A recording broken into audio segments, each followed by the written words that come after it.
আমরা বিয়ানীবাজার বিগত 15 বছর আমরা গুম নির্যাতনের শিকার হয়েছি।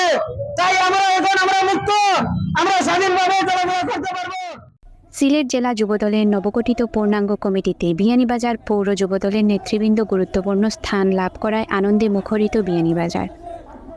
এ উপলক্ষে গতকাল 26 অক্টোবর শনিবার বিয়ানীবাজার পৌর যুবদলের উদ্যোগে এক বর্ণাঢ্য আনন্দ মিছিলের আয়োজন করা হয়। আমরা দিচ্ছি প্রিমিয়াম কোয়ালিটির অরিজিনাল পিভিসি বোর্ড ও ওয়াটারপ্রুফ ওয়াল বোর্ড। আমাদের কাছে থেকে পেয়ে যাচ্ছেন 10 বছরও বেশি গ্যারান্টি। আপনার প্রিয়জনকে গিফট হিসাবে দিতে পারেন এই সুন্দর প্রিমিয়াম কোয়ালিটির ওয়াল বোর্ড। আপনার পছন্দের মতো কাস্টমাইজ করে নিতে পারবেন। অর্ডার করতে যোগাযোগ করুন স্ক্রিনে দেওয়া নাম্বারে। মিছিল শেষে নেতাকর্মীরা সিলেট জেলা যুবদলের সভাপতি অ্যাডভোকেট মমিনুল ইসলাম মমিন ও সাধারণ সম্পাদক মাকসুদ আহমেদকে প্রাণঢালা শুভেচ্ছা ও অভিনন্দন জানান।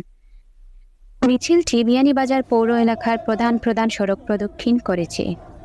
মিছিলে বিপুল সংখ্যক যুবদল নেতাকর্মী অংশগ্রহণ করেন, যারা নবগঠিত কমিটির প্রতি কৃতজ্ঞতা ও আনন্দ প্রকাশ করেন।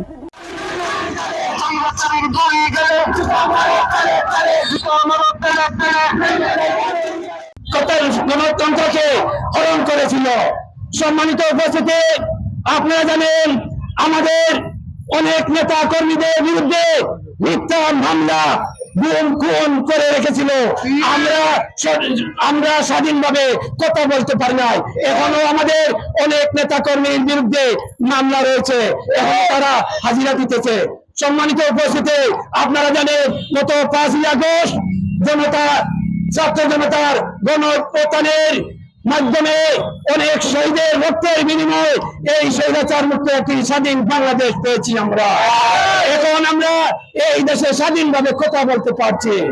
জাতীয়তাবাদী যুবদলের পূর্ণাঙ্গ কমিটি জেলাতে যে কমিটি হয়েছে, কমিটিতে স্বাগত জানিয়ে আজকের আনন্দ মিছিল আমরা করেছি। বিয়ানীবাজার পৌরসভায় বিভিন্ন ওয়ার্ড থেকে 1 থেকে 9 পর্যন্ত ওয়ার্ডের যত নেতা কর্মী আছেন সবাইকে আমার ব্যক্তিগত পক্ষ থেকে, পৌর যুবদলের পক্ষ থেকে সংগ্রামী শুভেচ্ছা এবং বিপ্লবী অভিনন্দন। আনন্দ মিছিলে স্থানীয় যুবদলের বিভিন্ন পর্যায়ের নেতাকর্মীরা উপস্থিত ছিলেন। সবাই নবগঠিত কমিটির প্রতি সমর্থন প্রকাশ করেন এবং বিয়ানীবাজার যুবদলের কার্যক্রম আরও সক্রিয়ভাবে এগিয়ে নেওয়ার অঙ্গীকার ব্যক্ত করেন। Nabila Khanam, pulse TV.